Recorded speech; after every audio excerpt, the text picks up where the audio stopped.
ಸ ಪದ ಸ ಪದ ಸ ಪದ ಸ ಪದ ಸ ಗಸದ ಗಸದ ಗಸದ ಗಸದ ಗಸದ ರಿ ಗ ಮ ರಿ ಗ ಮ ರಿ ಗ ಮ ರಿ ಗ ಮ ರಿ ಗ ಮ ಪದ ಮ ಪ ಗ ಮ ರಿ ಗ ರಿ ಸ यीशु की वाणी जीवन ज्योति, यीशु की वाणी आत्मा शक्ति, यीशु की वाणी जीवन ज्योति, यीशु की वाणी आत्मा शक्ति। जो इस वाणी पे है चलता अनंत जीवन मुक्ति पाता। जो इस वाणी पे है चलता अनंत जीवन मुक्ति पाता। यीशु की वाणी जीवन ज्योति, यीशु की वाणी आत्मा शक्ति, यीशु की वाणी जीवन ज्योति, यीशु की वाणी आत्मा शक्ति।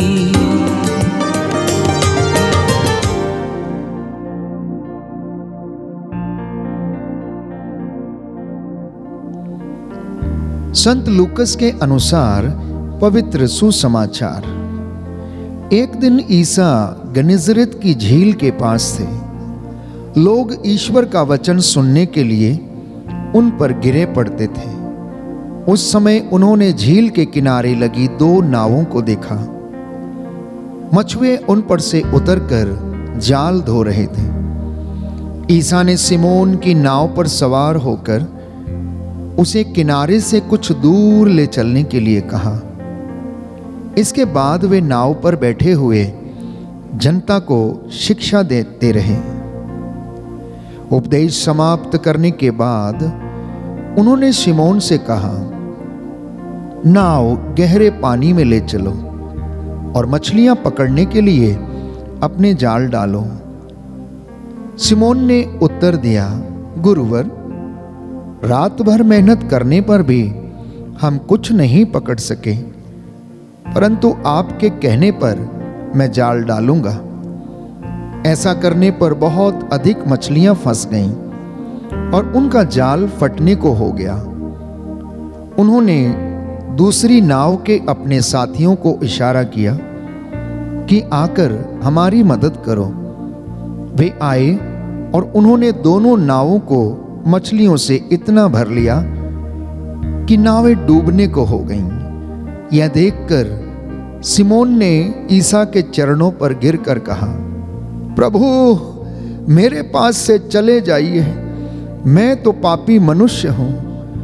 जाल में मछलियों के फंसने के कारण वह और उसके साथी विस्मित हो गए।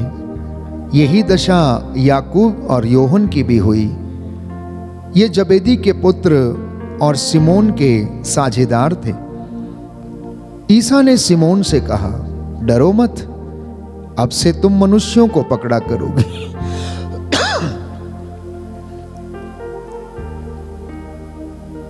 ईसा ने सिमोन से कहा, डरो मत, अब से तुम मनुष्यों को पकड़ा करोगे। वे नावों को किनारे लगाकर और सब कुछ छोड़कर ईसा के पीछे हो लिए।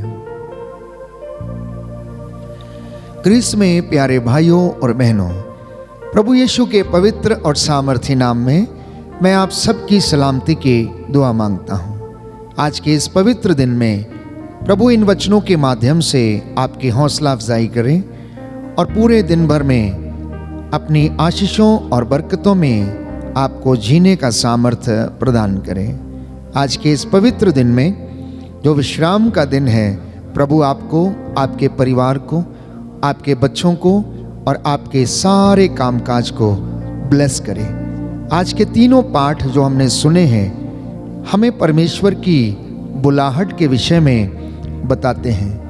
पहले पाठ में हमने सुना कि नबी यशाया एक पवित्र दृश्य देखता है जिसमें वो ईश्वर को ऊंचे सिंहासन पर विराजमान और उसके स्वर्गदूतों को उसकी स्तुति और आराधना करते हुए देखता है।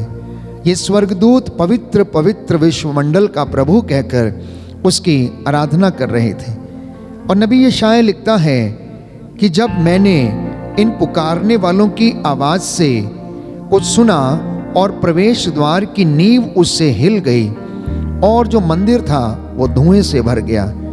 तो कहता है कि मैंने कहा, हाय हाय, मैं नष्ट हुआ, क्योंकि मैं तो अशुद्ध होठों वाला मनुष्य हूँ और अशुद्ध होठों वाले मनुष्यों के बीच में मैं रहता हूँ। और मैंने विश्वमंडल के प्रभु राजाधिराज को, वो कहता है, अपनी आँखों से देखा। और यशायाह लिखता है कि मैंने एक दूत को, एक सराफीम को उड़कर मेरे पास आते हुए देखा। उसने चिमटे से एक जलता हुआ अंगार उसने लिया और मेरे होठों को उसने स्पर्श किया और मैं शुद्ध हो गया। और उसने कहा, आपका पाप दूर हो गया है, आपका अधर्म मिट गया है। और तब मुझे यह वाणी कहते हुए सुनाई पड़ी, मैं किसे भेजूं, हमारा संदेश वाहक कौन है? और कहता है, मैंने उत्तर दिया, मैं प्रस्तुत हूं, मुझे भेज। दूसरे पाठ में हम पढ़ते हैं प्यारे भाइयों और बहनों कि संत पौलुस कुरिन्थियों को लिखते हुए कहता है, अध्याय 15 पद संख्या 1 से 11 में, कि मैंने जिन बातों का आपको स्मरण दिलाया है और जो सुसमाचार आपको मैंने सुनाया है, उसमें आप दृढ़ बने हुए हैं। और यदि आप उसे उसी रूप में बनाए रखेंगे जिस रूप में मैंने उसे आपको सुनाया है, तो उसके द्वारा आपको मुक्ति मिलेगी। कहने का तात्पर्य यह है कि परमेश्वर का कलाम, जैसा कि पवित्र धर्मशास्त्र में लिखा गया है, यदि आप उसको वैसा ही स्वीकार करेंगे, यदि उस पर आप दृढ़ विश्वास करेंगे, तो आप मुक्ति प्राप्त करेंगे। और संत पौलुस बताता है कि उसने हम लोगों को क्या सिखाया और कौन सी शिक्षा उसने हमको दी है। वो कहता है कि हमारे पापों के प्रायश्चित के लिए मसीह मर गए, जैसा कि धर्म ग्रंथ में लिखा गया है। वह कब्र में रखे गए और तीसरे दिन जी उठे, जैसा कि वह कैफस को, बाद में 12 को दिखाई दिए, फिर वही एक ही समय 500 से अधिक भाइयों को दिखाई दिए, और उनमें से अधिकांश आज भी जीवित हैं। कहता है, यदि तुम इन बातों पर विश्वास करो और इन पर दृढ़ भरोसा रखो और इन पर चलते रहो, तो तुम मुक्ति प्राप्त करोगे। प्यारे भाइयों और बहनों, इतना ही नहीं, बाइबल हमें बताती है कि यदि कोई विश्वास करना चाहता है, यदि उसमें बढ़ना चाहता है, तो सबसे पहले वो ये विश्वास करे कि ईसा मसीह जीवंत ईश्वर का पुत्र है। पिता ईश्वर ने उसे तीसरे दिन मृतकों में से पुनर्जीवित किया, आत्मा के सामर्थ्य से उसे जीवित किया। उसने अंधों को आंखें, बहरों को कान, गूंगों को वाणी, लंगड़ों को पांव दिए, अर्धांग रोगियों को चंगा किया, मुर्दों को जिलाया, मफलूसों को बहाल किया, निराश लोगों को ढारस बंधाया, और जितने भी लोग पाप में जीवन बिता रहे थे उनको क्षमा किया। उन्होंने मेरे और आपके लिए अपना प्राण न्यौछावर कर दिया। प्रियजनों, आज के सुसमाचार में हमने सुना कि यीशु मसीह पेतरुस की नाव मांगते हैं, क्योंकि भीड़ उनके पास इकट्ठी हो गई और वो वचन सुनाने में असमर्थ थे, क्योंकि लोग उनको छूने के लिए तरसते थे। उनके अंदर से सामर्थ्य निकलता था, लोगों की भीड़ उनके ऊपर गिरी पड़ती थी, वो उनके कपड़े का पल्ला छूने के लिए तरसते थे। इसलिए यीशु ने सोचा, क्यों ना पेतरुस की नाव मांग ली जाए और उसमें बैठकर प्रचार किया जाए। प्यारे भाइयों और बहनों, आज के सुसमाचार में हमने सुना कि प्रभु इस वचन के माध्यम से जो उन्होंने लोगों को सुनाया और पेतरुस को सुनाया, उनके जीवन में चमत्कार करते हैं। उन्होंने पेतरुस से कहा, पेतरुस, मुझे तुम्हारी नाव चाहिए कुछ देर के लिए, और उसमें वो बैठकर उन्हें वचन सुनाने लगे। पेतरुस भी उनके वचनों को सुनता रहा, और जब उपदेश समाप्त हो गया तो यीशु ने पेतरुस से कहा, पेतरुस, अपनी नाव गहरे पानी में ले चलो और मछलियां पकड़ने के लिए जाल डालो। पेतरुस ने उनसे कहा, गुरुवर, सारी रात मेहनत किया है और कुछ भी नहीं मिला, लेकिन आपके कहने पर मैं जाल डालूंगा।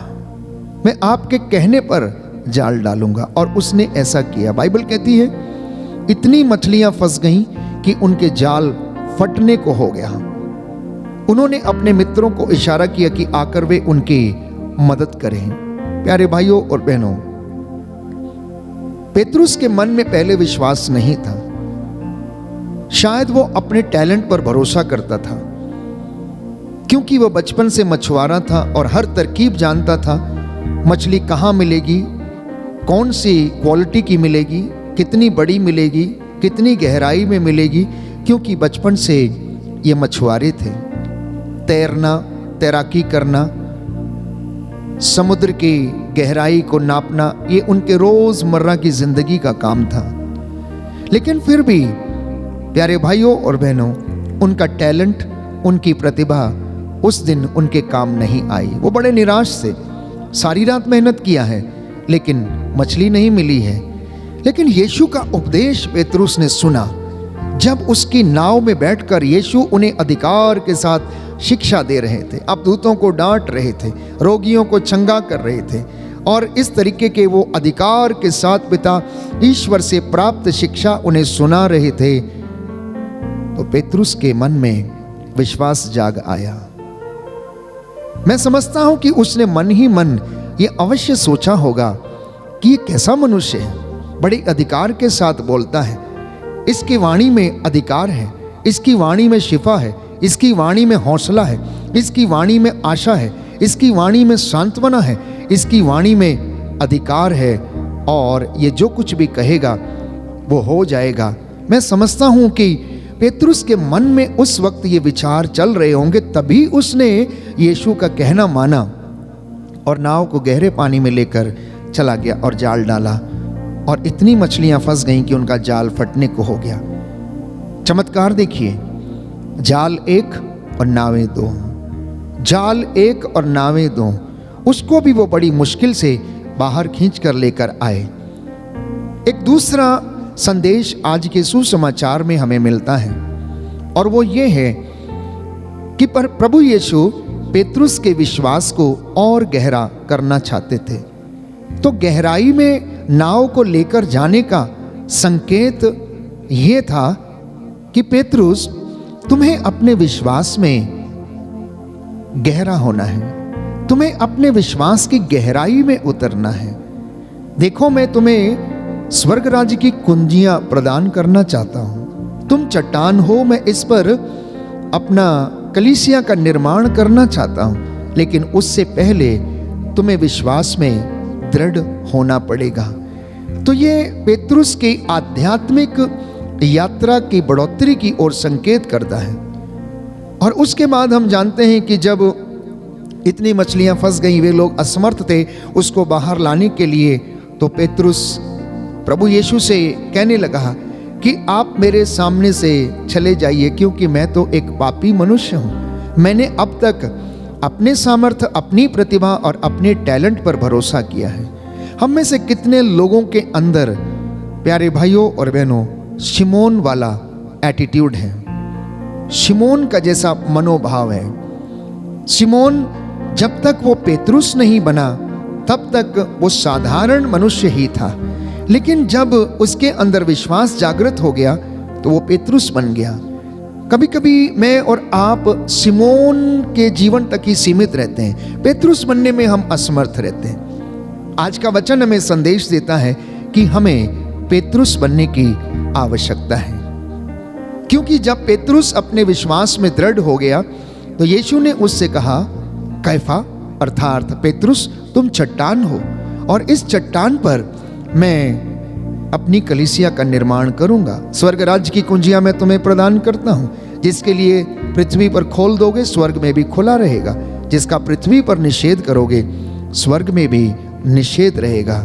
जी हाँ प्यारे भाइयों और बहनों, ये दूसरा संदेश आज का सुसमाचार हमें देना चाहता है। तीसरा संदेश प्रभु आज के इस पवित्र दिन में हमें देना चाहता है, और वो ये है कि परमेश्वर कभी भी हमारे टैलेंट या हमारी प्रतिभाओं या हमारी अन्य किसी चीज़ की परवाह नहीं करता है, वो हमारे उत्साह की परवाह करता है। कि हमारे अंदर उत्साह कितना है। वो हमारी आंतरिक पवित्रता की परवाह करता है। वो हमारे अंदर के व्यक्ति को देखना चाहता है। शिमोन के अंदर पेतरुस छिपा हुआ था, और जब वो लगातार यीशु के साथ इन चमत्कारों को देखता है, यीशु के द्वारा किए गए कामों को वो देखता है, तो उसके अंदर विश्वास जागृत होने लगता है। और अंत में प्यारे भाइयों और बहनों, वही पेतरुस अपने गुरु के जैसे सूली पर लटकाया नहीं जाता है, क्योंकि उसे जब सूली पर लटकाते हैं तो वो कहता मेरे गुरु के जैसे नहीं, बल्कि मेरा सिर नीचे करो और मेरे पैर ऊपर करके मुझे क्रूस पर लटका दो, और वह अपना जीवन कुर्बान कर देता है।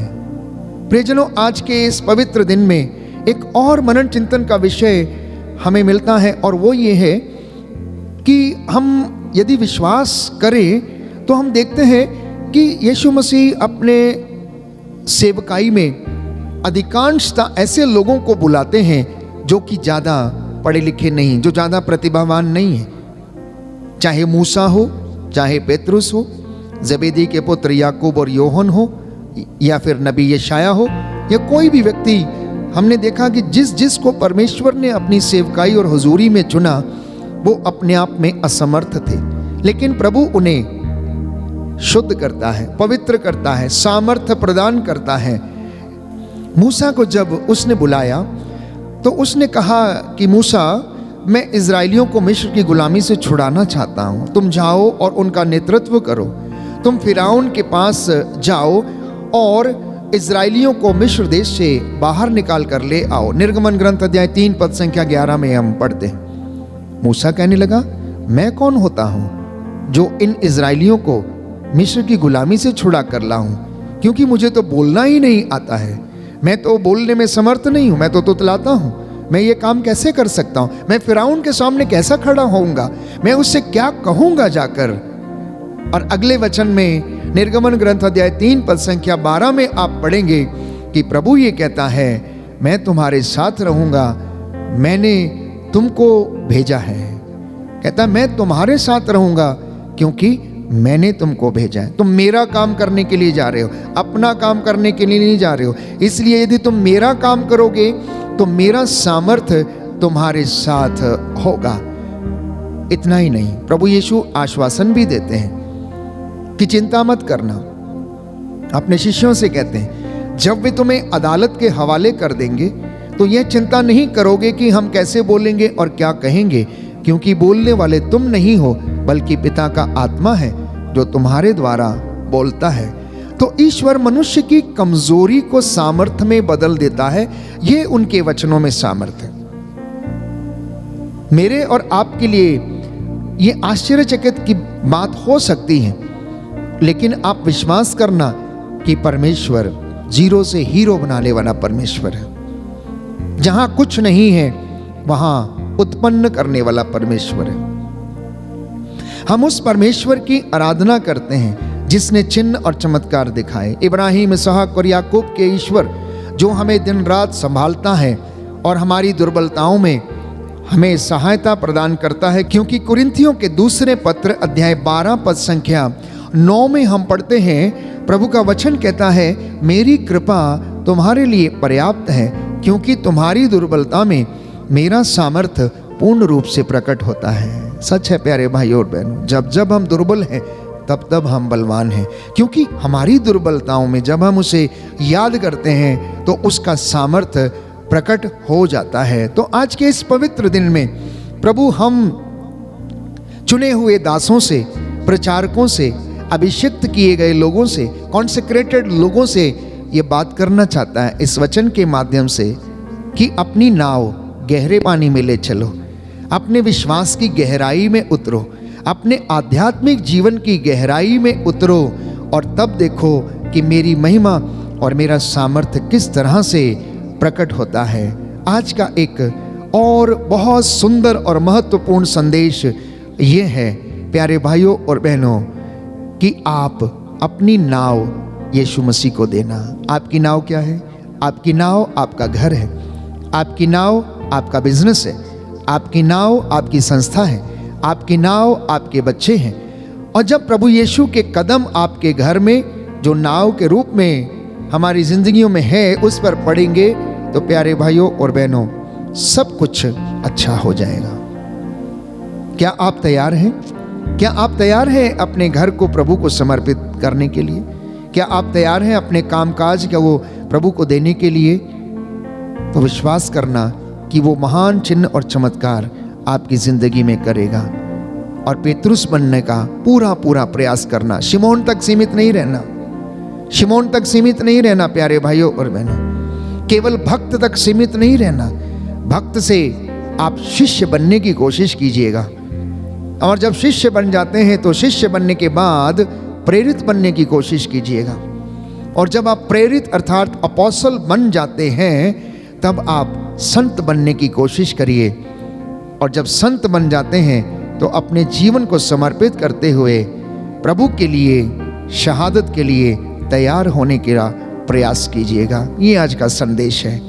मैं पुनः एक बार आपको बता देना चाहता हूँ कि आज के पाठों का जो मुख्य संदेश है वो है कि प्रभु अपने सेवकाई के लिए हम सबको बुलाता है। वो हमारी कमजोरियों की परवाह नहीं करता है, बल्कि हमारे उत्साह, हमारी पवित्रता को वो देखता है और हमारे हृदय की सुंदरता को वो देखता है। तीसरी बात, प्रभु प्यारे भाइयों और बहनों जीरो से हीरो बनाने में सक्षम है। उसके पास वो सामर्थ्य है कि उसके वचन प्यारे भाइयों और बहनों पापों को भी, श्रापों को भी आशीर्वाद में बदल देते हैं। चौथी बात, अपना घर जो कि एक नाव का रूप है यीशु को देना और वो उसमें चमत्कार करेगा। पांचवी बात प्यारे भाइयों और बहनों, अपने विश्वास की गहराई में उतरने की कोशिश कीजिएगा। और छठवीं बात कि प्रभु को अपना सब कुछ समर्पित कीजिए जिससे कि वो आपकी जिंदगी में काम कर सके। आमीन। प्रभु आपको आशीष दे। God bless you.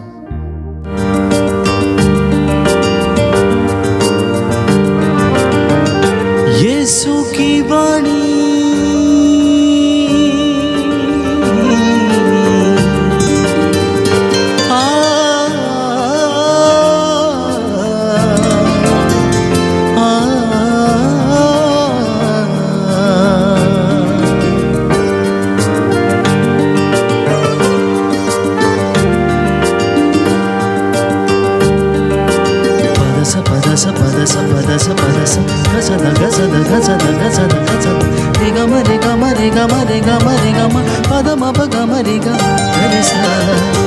यीशु की वाणी जीवन ज्योति, यीशु की वाणी आत्मा शक्ति, यीशु की वाणी जीवन ज्योति, यीशु की वाणी आत्मा शक्ति।